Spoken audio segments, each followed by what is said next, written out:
Ici Gina Desjardins au CES 2011 pour le blog techno de Future Shop. Je suis présentement au kiosque de Samsung avec Alain Leclerc pour nous parler téléviseurs.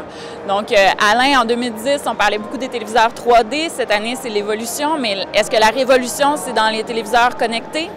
Oui, effectivement. Cette année, chez Samsung, on a introduit la fonction Smart TV. Dans le fond, on appelle nos téléviseurs les Smart TV. Ce qui fait partie du Smart TV, on a le Smart Hub. Le Smart Hub qui se trouve être la fonction un petit peu ce qu'on avait l'an passé, le Internet TV, avec des applications comme Netflix, YouTube, Picasa, des choses comme ça.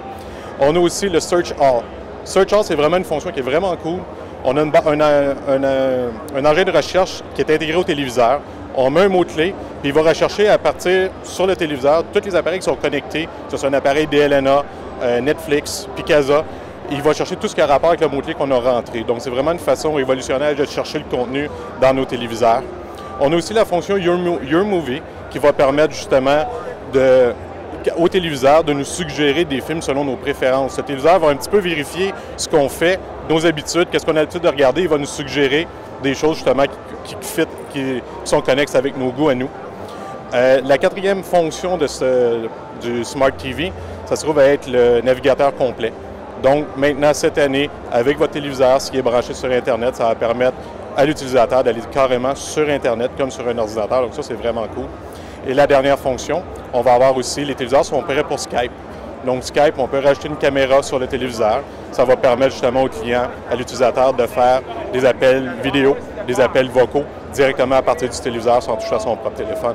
Donc c'est vraiment cool. Et comment on fait pour ajouter une caméra au téléviseur? Ça va se vendre à part ou lors de l'achat, on fait la demande? En fait, comme j'ai dit, la télévision est prête pour la technologie. Donc, il faut acheter une caméra qui va se vendre à part. La caméra va se brancher via le port USB du téléviseur. Puis avec l'application qui est dans le téléviseur, on a tout simplement branché le téléviseur sur Internet avec ou sans fil. Puis à partir de là, c'est pas vraiment plus compliqué que ça. Et ces téléviseurs-là, ils vont arriver quand au Canada exactement? On parle normalement, on dirait peut-être au premier quart, dans le fond, 3e mois de l'année. Mais ça joue à peu près dans ces dates-là, mais je n'ai pas de date précise, pour être bien honnête. Et on a aussi vu, là, il y a un téléviseur qui n'a presque pas de contour, très, très mince. Oui, on peut dire qu'il n'y a pratiquement pas de contour. On parle vraiment d'un téléviseur avec le contour qui a 0,19 pouces. Donc, dans certains cas, on va les avoir qui sont finis argentés. Dans d'autres cas, ils sont pratiquement transparents. Donc, c'est vraiment comme ça avait une image flottante dans son salon. C'est vraiment un look incroyable. Alain Leclerc, merci beaucoup. Donc, pour d'autres nouvelles au CES 2011, on suit futureshop.ca dans la section Go Techno.